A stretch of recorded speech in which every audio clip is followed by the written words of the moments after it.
Amazing. So I really want to first of all welcome Jared and also highlight Peter. So for those of you that don't know Peter yet, I want to say thank you for being here, bro. Peter is, an amazing CEO. He's, developed a beautiful business, Lift Brands, but also like an inspiring leader.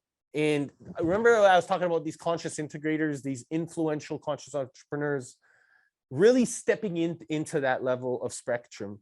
And so really honoring the wisdom that we're having all here together. So, Peter, Jared, who, as you saw in the presentation, bringing so much value to us here as a team, as a family.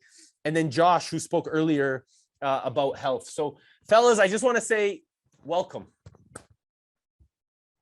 Yeah. Hey, thanks for having me. I'm happy to be here. I'm glad we can make the time. Oh, we need to unlock Mr. Jared. Awesome. Great to be here. Hello, everybody. Hello, Peter. Hello, Eric. Very excited to be part of the experience. It's amazing to have you both, fellas. Honestly, I wanted to, really talk about the spheres of influence today.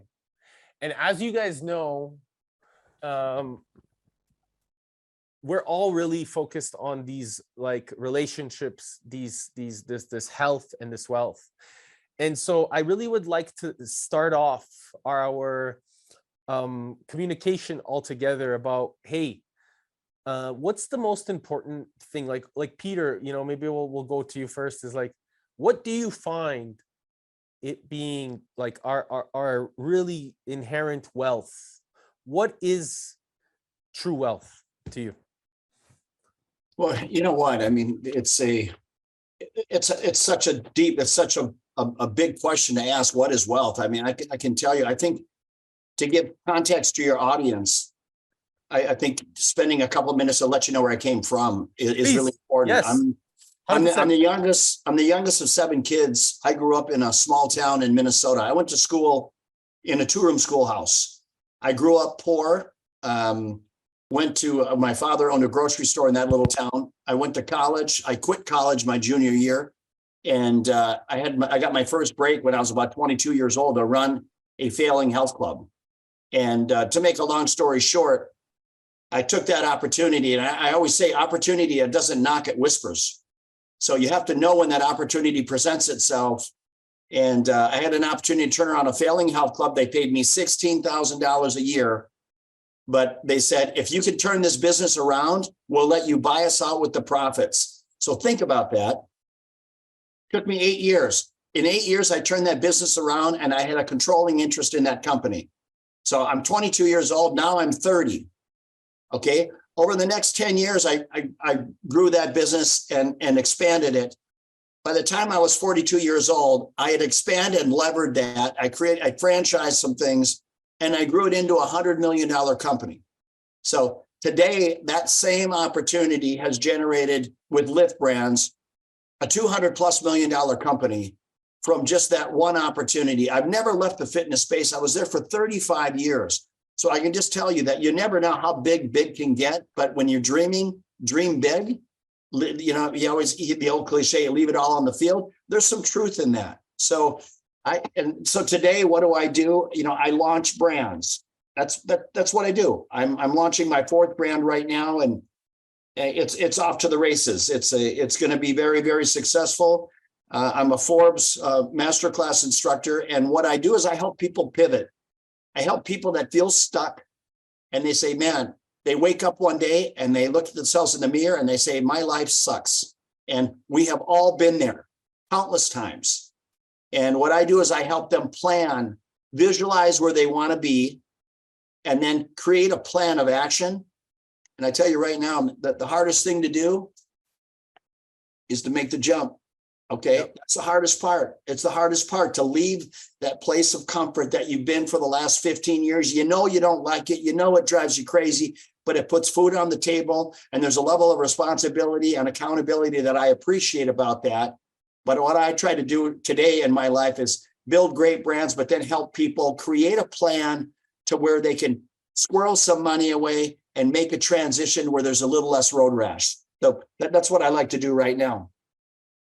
I love it. And I think that this is really something that, it highlights the importance of, how you were able to find that conscious wealth. That foundations of awakening that I was talking about just before you guys jumped on, it allows to show how you were able to cultivate and integrate this awareness, not just in like yourself first, but then, as Jared talked about, you built that relationship capital, right? In your movement, in your ability to build that unit, to cultivate action, to get people to see the value that you're bringing. And then as a result, now you're showing up for others to do the same, right? And you know what, Eric, I think, to be honest with your audience, it was really easy. In my early years, I'm 61 now, but when I think about the years, the grinding years, what motivated me? I was motivated by money. And that's not necessarily a good thing, but I'm just being honest with you. I was motivated by money. Why? Because I was poor. Okay. I was poor, and people always say, money can't buy you happiness. Look, the only people that say that are people with money. So I'm just going to tell you straight up to your audience. Look, if you have a choice between being poor and money, take the money. Okay. Take the money. I promise you. What money does, it gives you choices. It gives you choices where you go to school, where you live. It gives you choices across the board. So it amplifies who you are, right? Yeah. Never apologize for making money. But today I talk about balance. All right. So if I could go back and talk to my younger self, I would have told myself, hey, Peter, you know what? Family, friends, faith. Okay. That's the three legs of that four-legged chair. Okay. The last part is your work. Let's be real. You're going to work, but don't lose sight of your family, your friends, your faith. That's balance. So if you can get to the place where I'm at, and you know what, I apologize to my kids in their early years. Hey, I wish I could have been there better. My kids today, they look at me, they roll their eyes and they go, Dad, you were awesome. Look at the lifestyle you provided us. That's the sacrifice of the grit that you had as an entrepreneur, to not quit. And that's just, there's so many things to unpack around success, but just, just a blanket statement to your audience, look, never lose sight of balance, really always move towards that. But work hard and understand that the road ahead of you, it can be a long road. It's okay. That's part of the journey. Appreciate it. I love this, and I'm very curious, and I'd love to get your thoughts, Jared. Do you feel that it really, does there need to be sacrifice? Because I feel personally that this balance that you speak of, there's a possibility, right? That those four legs, there could be an opportunity to balance all four. And so the thing that I heard is sacrifice. And I just want to highlight that, because I don't know if that's a narrative that we need to continue. And I want to just see what you think, Jared, and cultivate and identify and understand, just to create that awareness. Yes. So I'll share a little story because it'll help define what I feel with the path of entrepreneurship and what it can provide from a perspective of those that are just getting started or those that are further along. So when I was 20 years old, I had this realization, which was eventually I'm going to become a dad. And I don't know many 20-year-old young men that are thinking about becoming a father unless they're actually about to become a father. And I was not. But I was thinking about it because I was reflecting on my childhood, and my parents went through a very intense divorce when I was very young. I was 5 years old, and I'm sure there was more intense divorces than theirs. But it was pretty grueling. Restraining orders, constant fighting, major disputes on custody, economic roller coaster. They did everything you could do wrong in the space of a divorce. They're wonderful humans, just not wonderful humans together. So when I was 20, I was thinking to myself, well, how would I define my childhood? And what I came up with was one word, which was loud. There was just nowhere to go for peace. And I said, okay, well, what does it look like for my future children? Because I wasn't even in a relationship at this point. So what kind of lifestyle do I want to have when I eventually have kids? And for the first time ever, the word freedom showed up for me. It gives me the goosebumps even when I think about it now. And I'm like, what does that word even mean? I never even thought about that word before. So I ended up taking out my little iPad, computer thing at the time. And I wrote down the 12 different areas of my life that I wanted to ensure that I had freedom in. everything from my health to my finances to my career to my spirituality. And I started writing what it meant to have freedom in each of these 12 areas. And when I was done, I started reading what I wrote because it was pages and pages of content. And what I quickly realized is there's no one that I know that has this type of lifestyle. If I'm going to want to have what no one that I know has had, I need to do what no one that I know has done. And I committed that moment to becoming an entrepreneur. And where I really did make some compromises was before I had a family. 6 years ago, my daughter was born. Her name is Taylor. I now have 2 other children as well. I have Riker and Caden, 6, 4, and 6 months. But by the time Taylor was born, I had complete and utter freedom across all 12 of those areas. But the reason I had it, so what Peter was referring to before, where what he helps people do is pivot, is they get really clear on what they want. Like for me, it was non-negotiable territory. And I was going to do whatever it was going to take to achieve a very specific outcome by the time I became a dad, so that by the time I became a father, I could do whatever I want, whenever I wanted, and as often as I wanted, without ever saying, can I, and only saying I can. So I don't feel like I compromise anything now. And I've just built systems around me to ensure that I can just continue to have it all, because I am as driven as anybody as an entrepreneur, but I will not miss out on being a dad to these kiddos. I love it. And so can I share with you fellas what I hear about wealth from both of your perspectives? Sure. Please. I hear family. I hear community. I hear creation. I hear responsibility. I hear leadership. You know, like this is what I hear from both of you. Like, just like you guys are both older than me and have way more wisdom, you know, like different perspectives, right? Like, and I love it because I get to learn from what you guys are sharing. And so it gives me great, like, I just want to say, first of all, the gratitude I have for the way that you guys are showing up as a model of what's possible, showing up as responsible role models for men, and really cultivating this balance within family, within, you know, certainty, really creating change and bringing now that change together and impacting as a purpose for good. And then being playful about it, like saying, hey, like, it's okay to have fun. It's okay to be playful. It's okay to, like, because I think as a, like, and I want to share from my perspective, when I was growing up, I don't know if I necessarily had, I had my father and he was amazing, and he is amazing and he's still amazing. And without that man's love, I don't exist. And I don't know if I saw enough of that in societal expectations from my eyes. And so do you gentlemen feel like it's our responsibility moving forward as we pass on to the next generation, for men and women, maybe more of the masculine, feminine presence to, and you said a nice thing about balance there, Peter. How can we show up in more of that certainty as leaders? And again, this doesn't need to just be about men and women, but I think in leadership in general, what can we do to create more of that safety for our communities, for our families, to help them see that, hey, it's okay, and like you can express yourself fully and you can bring what you want to the world and you could be successful at it, like you both are.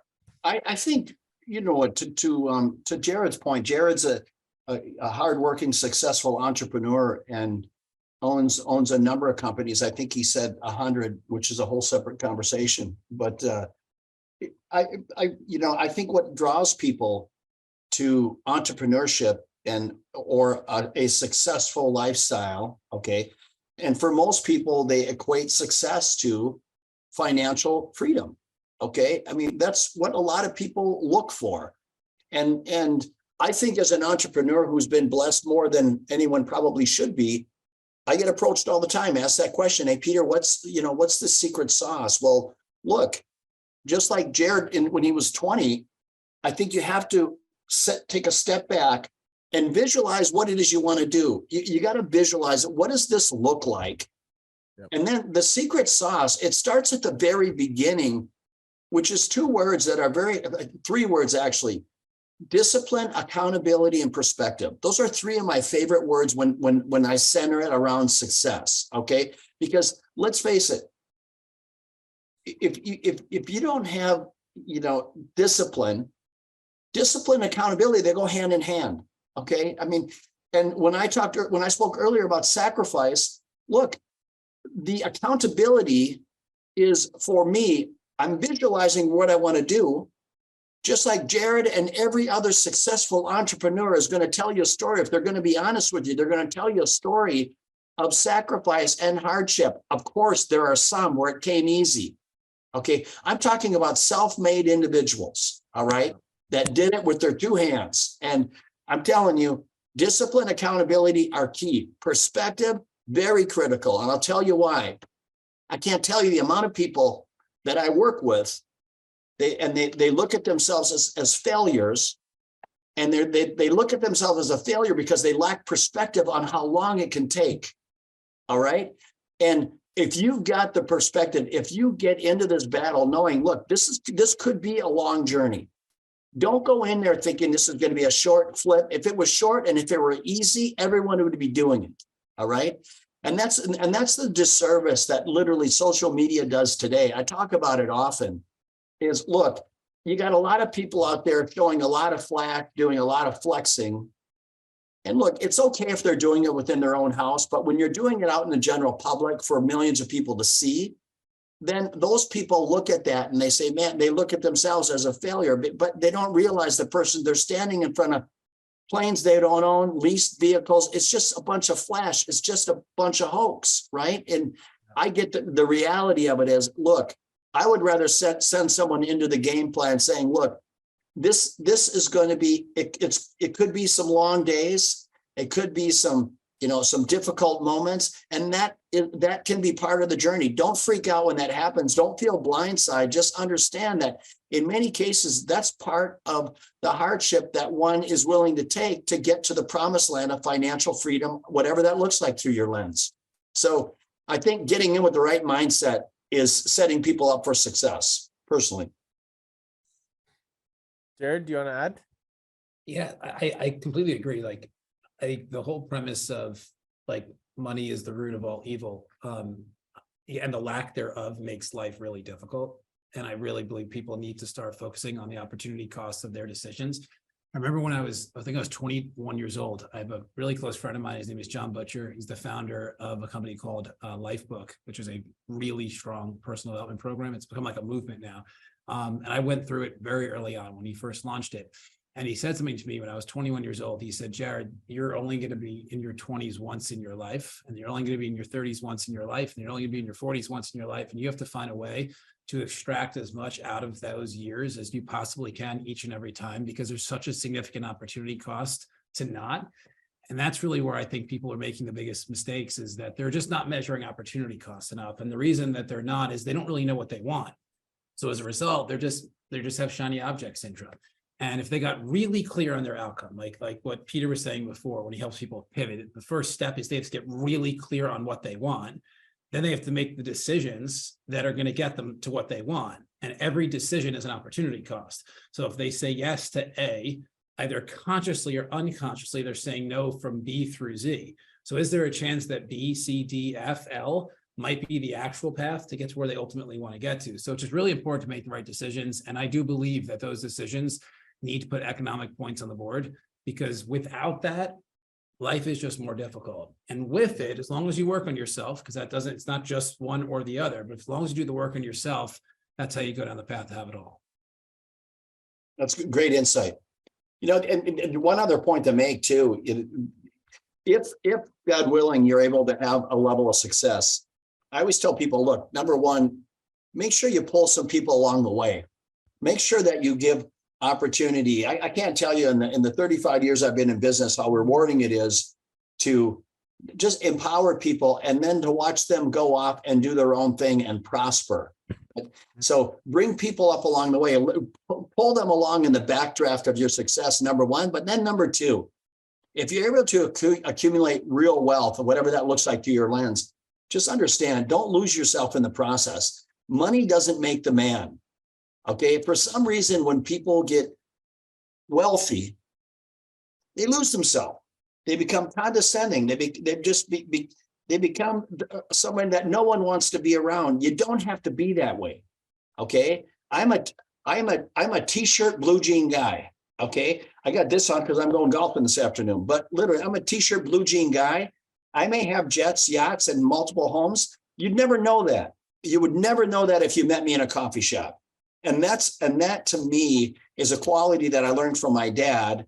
And look, and as I said, we grew up poor, but my dad was he was steady, he was consistent, he was not condescending, he was hardworking, which are great qualities as a person. And I think it's really admirable if you're able to accumulate real wealth and you can keep it real with people. That's where I think that's the reward. You know, when you live a great life is when you've been able to help people along the way. You haven't lost yourself in the process. And you continue to try to light up a room when given the opportunity. I think this comes back to that relationship capital, right? Like, it's beautiful how it comes all around and it spirals up together and it starts to unify. Is like, now as you're able to, you know, follow this vision within yourself, to unify that and be able to go for it, right? Like, take the opportunity cost of trusting and knowing that, hey, that you're gonna, you know, create yourself, right? You evolve and nurture those relationships as you're growing, and you, like you said, as you grow, you bring people with you, you allow them to learn as they go alongside you, and as a result, you're all learning with each other. And this relationship capital and economic capital start to like kind of become one. They become this merging pathway where everything starts to come together, and it becomes the path that you're on, and everything starts to merge: your health, your wealth, your relationships, your family, and it becomes easy. And something that I heard, you know, at the beginning, Peter, you say, like, you know, it starts to become easier, right? Like, this is something, do you think that you have to make absolute commitment because of that opportunity cost, you know, that you mentioned, Jared? Do you feel that when you're absolutely committed and you create that absolute certainty in yourself first, that you're then allowed kind of, you give yourself permission, let's call it, to step into that real conscious wealth and being able to cultivate this dynamic inside of your life, your business, your relationship? And again, it kind of all becomes that one path. You know what, Eric? I mean, Jared said it earlier. In fact, I think we both did. You know, the start of change is you got to take a step back and visualize it. Okay. And that's, which is different than I'm going to manifest it. That's a whole different, that's an overused word, but I'm going to visualize where I want to be. But I think the second part of that question that you need to ask yourself is, how do you want to show up every day? And that's really important. That's an important question that you need to own, as to how do you want to show up? Okay, I know what I need to do to get where I want to be, but how do I want to be? What kind of a man do I want to be when I get there? God willing, if I get there, how do I want to show up? And that's a fair question. There can't always be a hook. Okay. It drives me crazy when I'm with some of my peers have been very, very successful. And every time they open their mouth, they want you to buy, you're buying some programs, this, you're buying that. There's always a hook. Okay. And to me, I think if you've had the blessing of success along the way, there's time, more times than not, you should just be, look, if somebody wants some of my time, I'm not going to let them I'm not going to let them take all of my time, but I'm going to make time for people. And once again, that's for me. That's just how I say, how I want to show up. And I think it's important to just keep checking yourself along the way, because it's easy to fall off the rails. I promise you. One other thing too, like, so the hardest thing for me is, like, my first bout of success, I had this realization, which is I'm willing to sweat, I'm not willing to bleed. Because my first bout of success, I did make it, but I was like a bloody mess when I made it. Like, I just muscled my way there. I was in the health industry too, Peter. And like, I mean, I just like muscled hard, like, and literally like a bloody mess when I got there. And I'm like, all right, I did it, but that's just not sustainable. Like, it's not healthy. Like, there's too many things that have no longevity to it whatsoever. So I'm like, I need to create a new paradigm. And that paradigm was, I'm willing to sweat, I'm not willing to bleed. And what that led to was immense amounts of intentionality with regards to the actions I would take. But what it also led to was a realization, which is, if I have to try to figure out everything, I'm never going to get started. So I committed to being one detail ahead at all times. And the harder part for me, because that was okay, was asking people for help that have already done something that I'm looking to do. That was way more difficult for me because I always felt I could just figure it out on my own. But for any of you out there that are looking to make that pivot, once you get hyper clear on the outcome, you just need to be one detail ahead at all times, and then find others that have already figured out those other details, because most things have been figured out at this point, and then ask them for help. Because most people, like what Peter was saying, like he'll get on a call to help people when they know they're really genuine in the first place. There's a lot of people that have done things that you're looking to do that are eager to help you get to where they are and even beyond where they are, because that's really the most profound aspect of success. I think that's brilliant. And I think that this awareness, this cultivation of awareness right now, I think a lot of people think that there's like unreachables, you know? I think a lot of people, they don't know, like, how am I going to find out somebody that can help me get to that stage? Because it looks so far, it looks so distant. And you put sometimes people on pedestals. I can say this even for myself, right? Like I put people on pedestals and said, wow, like, how am I going to get there? Instead of saying, like, I'm just going to be it. I'm going to step into it. I'm going to create as I go. And instead of allowing that part of you to come through, you allow yourself to really step into an opportunity just by merely being it, by being somebody that really is just doing their best.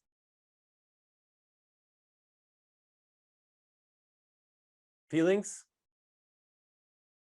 Yeah, I think that's part of it, right? Like there's the need to take action is so critical within all of this. Like, I just want to make sure within like everybody that's 100%. showing up, like I love the title of the summit. I love what it stands for. I consider myself a conscious entrepreneur, but within that, you got to just take action. Like you just have to execute, like, and it's okay if what you do didn't get you to where you want to get to, learn from it, and then pick yourself back up and try again. But the reason Peter pulled off what he pulled off in those 8 years is because of massive amounts of action. Like that's what allowed him in those 8 years to reach that next milestone. And then from 30 to 40, even more action you probably even expected to have to put in, right? To get you to there. You gotta, like, as conscious as all of us need to be and intentional with the actions, we just got to take a lot of action to get us to where we want to get to. It's a great point. And you know, another great word, you know, when you're ready to make the move and you're visualizing it, this is where I want to be, make sure that you're prepared. And when I talk about preparation, they say, Peter, I've tried this before, I've tried it 3 times and it just never worked out. And I hear them, I let them vent, I let them get that off. And once I feel like they've got that off their chest, I said, let's talk about your preparation. Well, they set themselves up to fail because they weren't properly prepared. They're going to quit a job. They didn't have enough dry powder on the sidelines, so they had the pressure of making money to cover their household nut, which adds undue pressure. Just quitting your job and pivoting into something else, that in its own right is stressful. But now couple that with you've got a small nest egg over here, and you're depleting it. Now you've got that added pressure. You can't operate that way. So to me, I tell people, look, you've been doing what you've been doing for the last 10 years. Let's do this. Let's create a 12-month plan to where we can make a jump in 12 months from now, because the jump in 12 months is going to set you up for the rest of your life. You're 35 years old. You have no idea how young that is. Okay. No idea. Keep in mind, when I was 40 years old, I had been in the health club space for 20 years. I sold my businesses. I had $3 million to my name. I thought I was rich, okay? But it took me 20 years to make $3 million. And I did it just like Jared did it. I bled my way. I muscled my way through it, okay? Make no mistake about it, all right? I learned a lot in that. And for that, I'm grateful. But from 40 to 45, I was worth 100 million. And from 45 to 52, 200 million. It can happen just that fast when you have the right product at the right time with the right plan and the right execution. It can happen just that fast. And like another, like on this point, because it's so important. So like what I do today is we co-found tech companies with entrepreneurs that are at the idea stage. And when they come through our process, if we see potential to build, scale, and sell their business within 5 years, we will partner with them. But our number one rule is don't quit your job.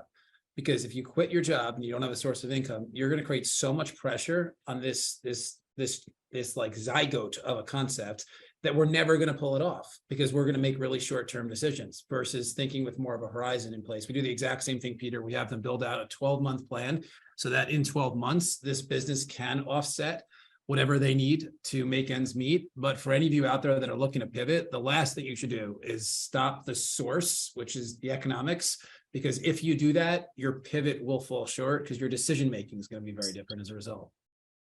No question. So I want to just touch on the point of like really making sure also the component of, you know, when you're young and you're bringing this intention forward, because I think we're able to action. There's this beautiful saying is like, just, you know, you're looking for your purpose, right? You're looking for your purpose. You're constantly seeking your purpose. Instead of seeking your purpose, just take bold and audacious action. And that will become your purpose, right? And so this becomes now a really, I think, massive level of contract, because, you know, we've heard before, you know, the saying, when you're in your head, you're dead, right? When you're in your head, you're dead. When you're in your, you know, if you allow yourself to step through and just create by, you know, bringing people together, by creating a really strategic plan, and by making sure those people that are further ahead of you, like, you know, Peter, like Jared, like Josh, like myself, like other people that are around here over the course of the next 4 days, it will allow you to illuminate a massive level of clear path to really illuminate a new change in your life. So I think that we got Josh back on here, which is nice. What's up, Josh? How are you? I see you're in the car. Oh, we lost him. So really focusing. Sorry about that. I was on mute. Sorry. I was trying to unmute myself. I got baby movies in the back seat, so I didn't want you guys to hear all that's going on. We're traveling to Anaheim right now, so we're just en route. And it's beautiful. We actually were just talking about how the importance of family and bringing all of that together is a fascinating and very important approach. So maybe from your perspective, Josh, now, since you're with your family and traveling to Anaheim, I'm curious to know, you know, what do you see as true wealth? I mean, like, I think wealth is what everyone has a different, like, it's kind of like fulfillment, right? Like, I believe that, you know, if you don't have your health, you don't have any wealth, you know. I mean, that if the richest man in the graveyard isn't good for anybody, I think all of us can agree with that, right? You know, that's a very important part, and how you feel too every day. But, you know, I believe having a higher purpose and not being about yourself, growth and contribution is huge. You know, I think for most people, I think they need to delve into it a little bit more. But I think that's true wealth is being fulfilled, having a purpose that's bigger than yourself, and growing and giving. You know, I think if I had to sum it up in a very short, that would be it right there. I love it. And again, like, I feel, you know, this purpose bigger than yourself, for those of you that are in the mind and trying to figure it out, just take action. You know, I think the wealth comes from taking action. The wealth comes from implementation, from, you know, patience even. Like, I'd love to hear, based off of, you know, you took 20 years there, Peter, right, to, you know, generate that first level of momentum, right? And that really needed to help you understand and become more aware of the patience that's needed to manifest, to visualize, to create it in the material space. We lost Leandro. We lost the There we go. There we go. Yeah. You know what, for me, I mean, obviously when I was visualizing where I wanted to go, when I had my opportunity, and keep in mind, my first opportunity was a failing business. So I was just trying to do the day-to-day block and tackling, which was critical for me. But I think once you start getting some momentum, it's important to set your milestones, which is what I did. I set milestones, and that's so important because the end game can be so long and so daunting that setting milestones along the way, it almost gives me a little bit of leaving breadcrumbs so I can see that I am moving the needle. I am moving the ball down the field. And sometimes we lose sight of how long that journey can be. Just as long as we're moving forward, pressing forward it's absolutely key, because you have to be tenacious. I always say, you know what? A great quality for any entrepreneur, you have to have grit. And grit is not for the times when everything's easy. I always say anyone can run a company with the wind at your back. How do you perform in terms of strife? How do you perform when you're dealing with a headwind? And that's where true character is defined. If you're really trying to build a company, when you got to make decisions for 400 or 500 families, that's where it's the tough decisions are made. So for me, it's great visualization, great setting small milestones along the way, and then just keep pressing forward. And maybe that's something that I'd love to, like, especially for anybody that's on here that maybe has 400 or 500 employees, right? What is that like now focal point? How do you go through those decision making kind of understandings to say, hey, like now anything that is really affecting that decision, right, is going to affect not just my family and like my community, but also like a wider range of community. And so I'm very curious to know, because I think that that's a big part of who you are and the culture that you manifest within your organization.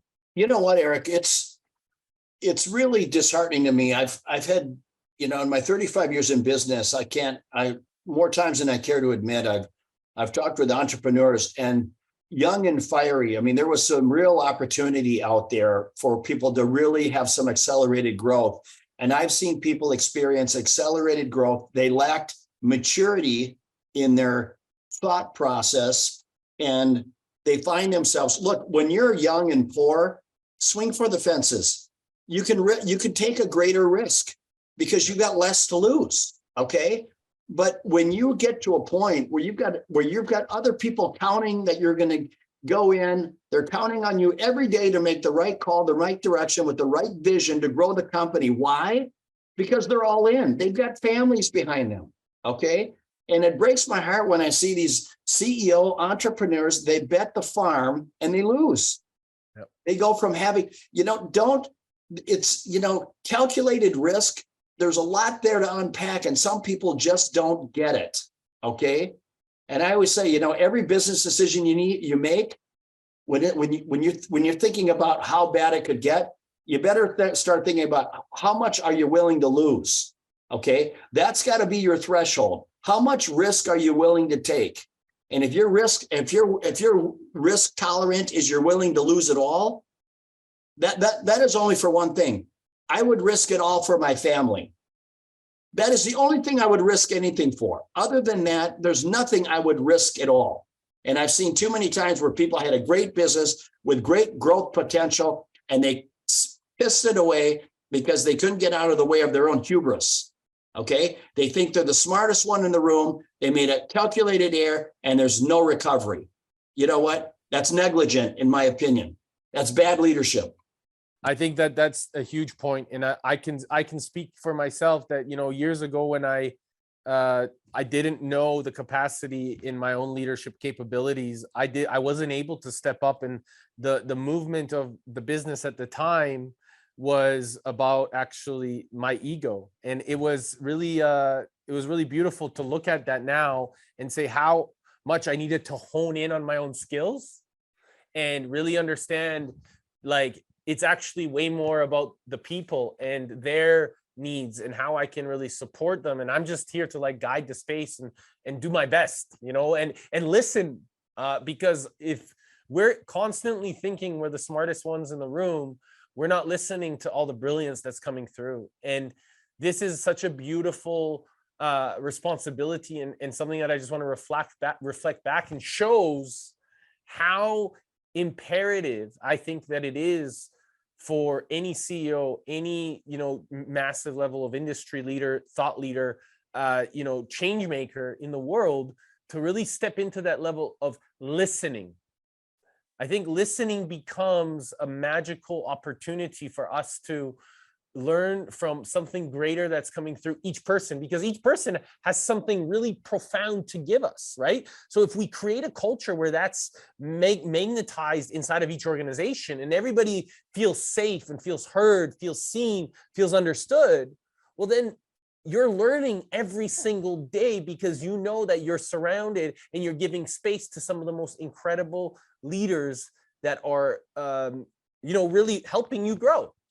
What do you guys feel? I'm And curious. you know, Eric, just real quick on that point, going into a boardroom.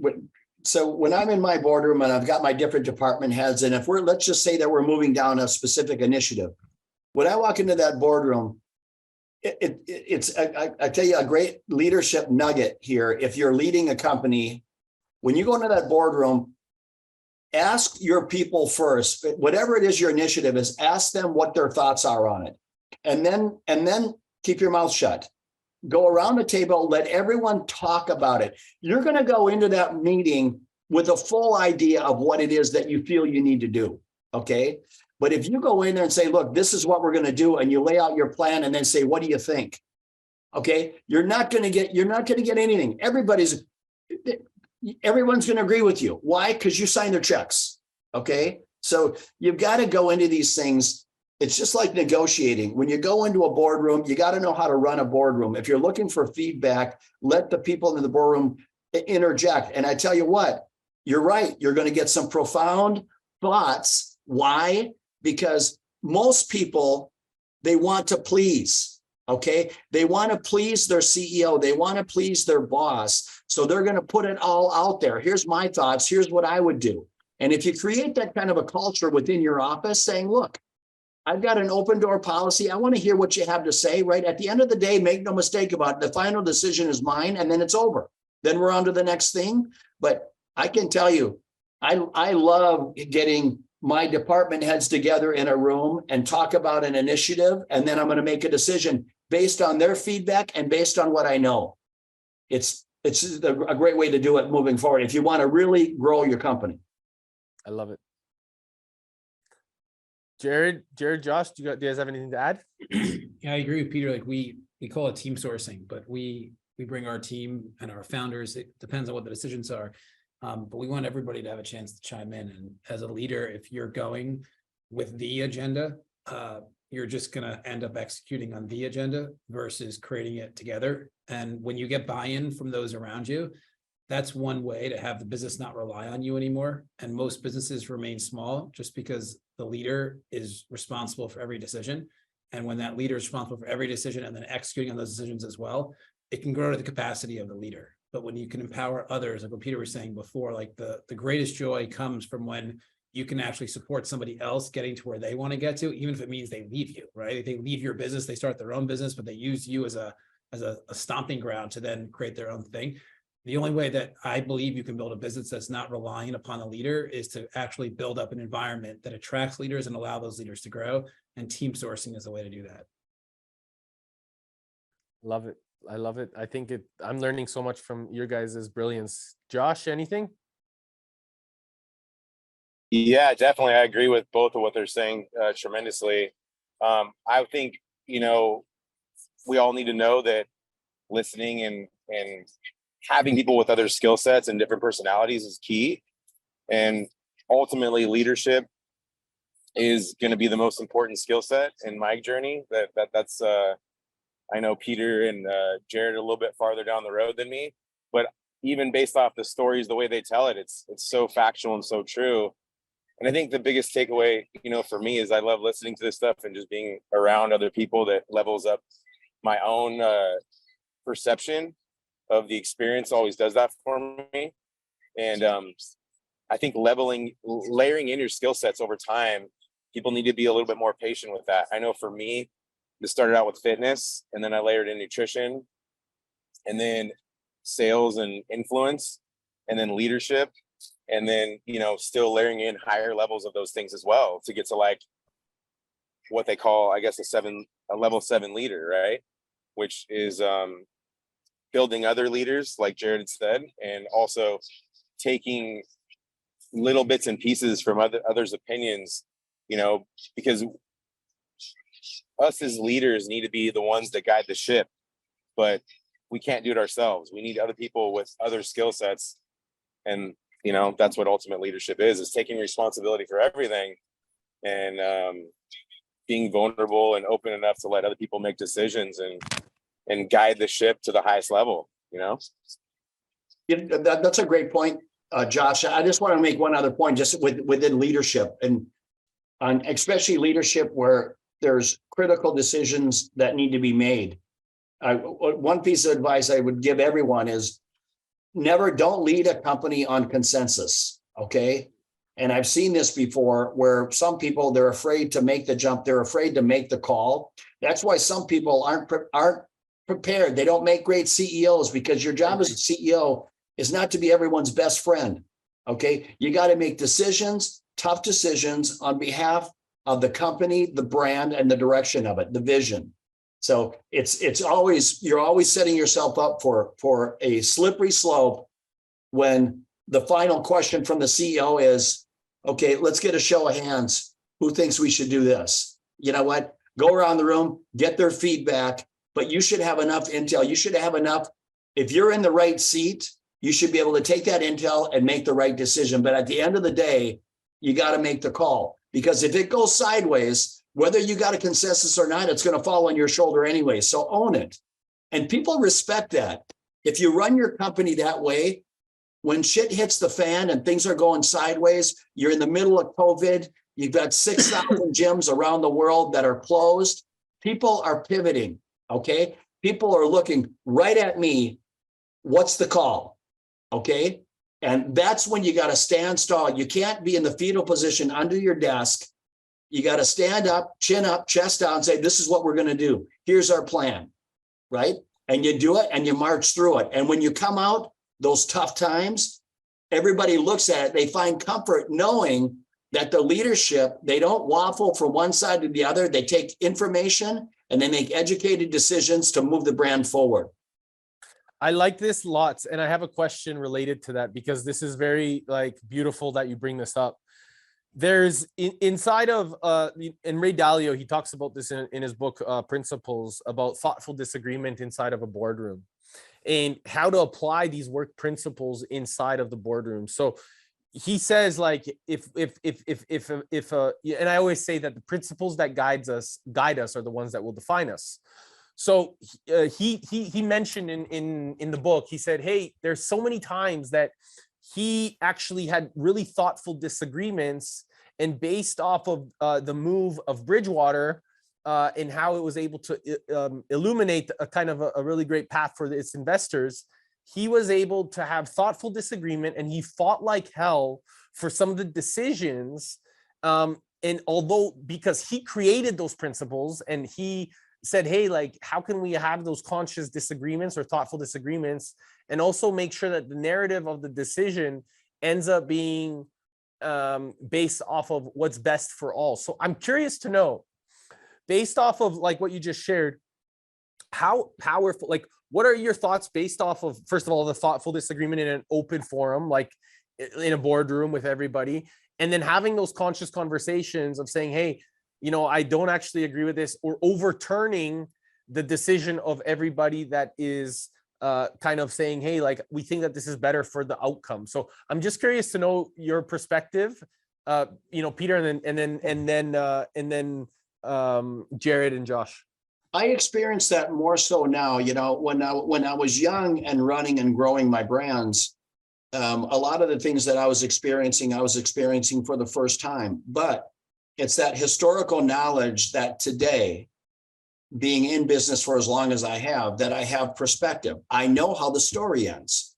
So in many cases, on some of the board seats that I'm on, my job on that board is to, insert my opinion, and my opinion can't be personal. My opinion has got to be based off historical knowledge that I've had on a scenario that's very similar. It happens all the time. And I tell them, look, I think you guys are making a big mistake. If I were you, I would pivot in this direction, and here's why. Now, here's the risk. If you don't pivot, here's the downside. Your downside there is very severe. Okay. And your upside is this much. If you pivot in this direction, you're going to limit your downside, but your upside actually exponentially increases. So it's those tough decisions. It's just decisions. And look, in terms of having a discussion, discussions where you're going to be at difference with people in the room. Look, that's just maturity and sophistication as a CEO or an entrepreneur. Look, Yep, if it's got to be your way or the highway, you're not cut out for this business. You know, that's the reality. You're never going to get to the promised land of real wealth with that kind of a mindset. It just doesn't happen. All right. You can't run a company like a dictator. You'll never get people to walk on fire for you. I mean, if you want to get people, you know what? Great companies are surrounded by great people. I say it all the time. I have the good fortune of standing on the shoulders of some amazing people over the last 35 years. So I don't stand up and say, hey, look at all I've done in the fitness space. I say, look, I've worked with some amazing people. And one of the things I'm most appreciative that I had a front row seat to the American dream. The kid that grew up poor, went to school in a 2-room schoolhouse, quit college. That guy built one of the largest wellness brands in the world. Only in America can that happen. And I share that story all day long because too many times people out there, they doubt themselves. Can I do it? Shit, I'm living proof that the American dream is alive and well. I love it, brother. It's beautiful to observe and watch your passion come to life in real form, man. Thanks. Yeah, bro. Josh, Josh, anything that you want to add to that? No, we lost him. Jared? So when I first became an entrepreneur, I remember realizing, thinking to myself, why is everybody not doing this? Like entrepreneurship, like you have the path for freedom, you can have it all, like you don't have to be told what to do. And then all of a sudden I became an entrepreneur and I'm like, I totally understand why everybody's not doing this. And I really think it's so important to know whether or not you're the entrepreneur or someone that can support the entrepreneur. Because if you try to be something that you're not within the business, it creates just pain, discomfort, it's unnecessary, and it's going to be the exact opposite of what you ultimately desire. Because being the entrepreneur means that you are going to have those conversations with team where maybe you are doing team sourcing like we're doing. And many times I'm like, no, we can't do that. And here's why, because I have optics of everything and they have optics of one thing. So you have to have those harder conversations. And there's immense responsibility with being an entrepreneur because there's your team, your team's family. Like in our world, we have founders and our founders' family. So entrepreneurship is definitely not for everyone, but I do believe that being inside of entrepreneurial companies is a path for people to experience immense creativity, enormous upside potential. And as a leader, we got to build the right teams around us to support what we're ultimately looking to get to, and then create an environment where they can contribute. But at the end of the day, you have to make the decision that's going to drive the business forward. You're a blessing, bro. I love you, man. Josh, anything you want to add? I would just say to add to what they both said, I think I agree with them completely. Honored to hear Peter's wisdom for all the years that he's been, doing health and wellness. So that to me is very inspiring. And having that higher level leadership is really, really cool to hear his perspective. But I would just say, like, from my experiences, there's been a lot of costly decisions that just hesitating to make a decision. And sometimes we have to make a decision and it could be the wrong one, but we find out it's the wrong one faster by making that decision. So I know for me, that was a big takeaway, because the hesitation of making decisions when they're tough ones either way, you just got to make them. That's the responsibility and the pressure. But I also think as you do make those decisions that are tough over time, it teaches you to be more grounded. And one of the things that I actually heard recently that really, really was like a mind blowing breakthrough for me was, the things that let me see if I can say this correctly. There's the things that we worry about. There's never as big as we think they are, or things are as good as they are when we feel like things are really great, and things are never as bad as they are when they're really bad or we think they're bad. So having that level of certainty as a leader, I feel like is the best characteristic to have. And like Peter was saying, when 6,000 gyms closed worldwide, and all of that pressure's on your shoulders, and all those families and all those paychecks, like you have to be able to make that decision, right? And stand up with a level of certainty where everyone's looking at you to make that decision, right? And it's going to be a tough one either way, but being able to make that decision, very inspiring, you know, from my side.